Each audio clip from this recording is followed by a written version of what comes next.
Lines. We are talking about thyroid health, including how GLP-1 weight loss drugs are increasing thyroid nodule detection, how to know if you have one, and when it might need to be removed. Joining us this morning is Dr. Adriana Ramirez, Yale Medicine endocrine surgeon and assistant professor of surgery at Yale School of Medicine. Good morning to you, doctor, and thanks so much for being here. Hi, good morning. It's very nice to be back. Thank you. Perfect. So I want to start, doctor. Can you break down exactly what these thyroid nodules are for people that don't know? Absolutely. So a thyroid nodule they have many, many different names. It can be a mass, it can be a lesion, but basically it's an overgrowth of tissue within the thyroid that shouldn't be there. It could be that it's benign, and most of the time it is, or it could be cancerous, and that's when we really need to become involved. Yeah, that's very important for us to detect. And we are talking about GLP-1s. This is obviously I believe, a popular weight loss drug. How is this helping to detect those lumps, those nodules that you just mentioned? This is a great question. And I think that what we're seeing isn't that GLP-1 medications are actually causing thyroid nodules. I want to be very clear about that. I think that what we're seeing is that people that are on these medications are interacting more with the healthcare system. They're losing weight, they're seeing their doctor, they're getting labs and imaging, and sometimes a small thyroid nodule is found incidentally. As it turns out, thyroid nodules are very common, and up to 60% of adults are going to have a thyroid nodule on ultrasound. But it's important to also remember that over 90% of these are benign. Are benign. That is the good news, but it seems, according to you, that they are quite common. So I want to get some more information on how can we detect these nodules. Can a physical exam or blood test help monitor or detect one of these nodules if one happens to be found?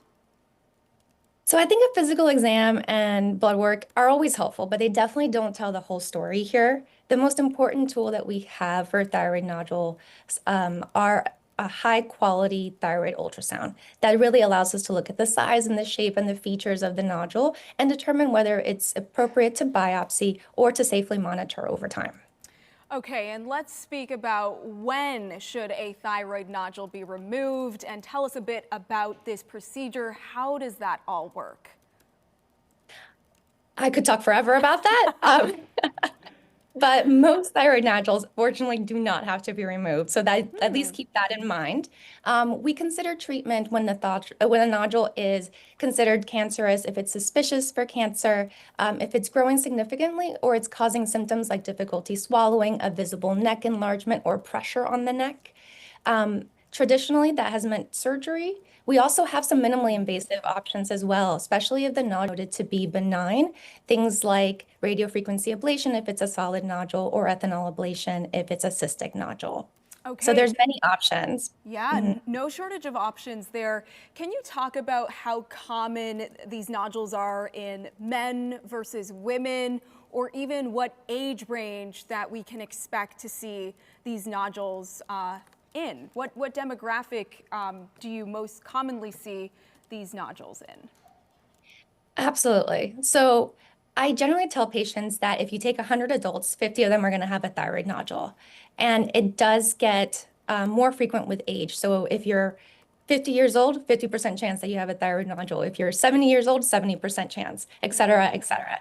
And so most people, especially as they get older, are going to have a thyroid nodule, and they are more common in women. So it's about a 3 to 4 times more likely of having a thyroid nodule in women than in men.